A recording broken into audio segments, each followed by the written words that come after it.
never acted in his life, but when he got the info about auditions during a threesome, the man decided he would work as hard as he could to win the producers over. Over the next 4 months, they made him jump through a number of hoops, including a screen test with a wrestler who Lazenby accidentally knocked out. Then, in a genuinely shocking move, the producers sent him a sex worker to make sure he wasn't gay. This never happened to the other fella. Given that he allegedly ended up sleeping with almost every girl on set, however, it seems like Lazenby passed that particularly disturbing test. In fact, Lazenby actually did well with his first Bond film, On Her Majesty's Secret Service, and was even offered a $1 million contract to star in 6 more movies. But his agent at the time told him to turn it down. According to his agent, the Bond age was over, and people were more into gritty films like Easy Rider. So Lazenby left Bond behind, and was eternally blackballed for being a nobody that turned down the biggest franchise around. I'm Prue Leith, and today we'll be baking a traditional Lochmas gingerbread village. Roger Moore was a man of many talents. Not only did he play 007, but he has also written about the iconic Spy 2.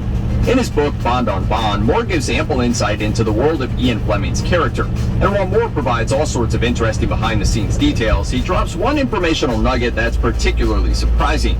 Though the franchise has flourished for years, Moore says that during his time playing Bond, he got by largely without the help of a script. Back in Moore's day, before shooting began, the basic plot was laid out and the action set pieces were in place. But all that snappy dialogue was constantly changing, from the first read to the final shooting dates. Often, while on set with director Lewis Gilbert, Moore would have his lines memorized and ready to go when Gilbert would suddenly decide they could do better and basically flush the script down the toilet. And while Moore admits that this was probably frustrating for the screenwriters, he also suggests that the paychecks were big enough to make up for it. Timothy Dalton was one of the top choices to replace Sean Connery in 1969, but Dalton himself felt he was too young for the role. Luckily, the producers didn't forget his name, and by the time Roger Moore decided to leave the series, they had swung back around to Dalton. Since it had been almost 20 years from the first request, Dalton finally felt he was old enough to take on the role. The Welsh actor played a much less comedic version of 007 in The Living Daylights and License to Kill, and he was all set to do a third. But a legal dispute put the film on hold and released Dalton from his contractual obligations. When the studio was ready to start up the franchise again, Dalton had decided he only wanted to return one last time. But after such a long wait between movies, the producers wanted a Bond who would stick around for a while. So Dalton passed the torch to the next fella.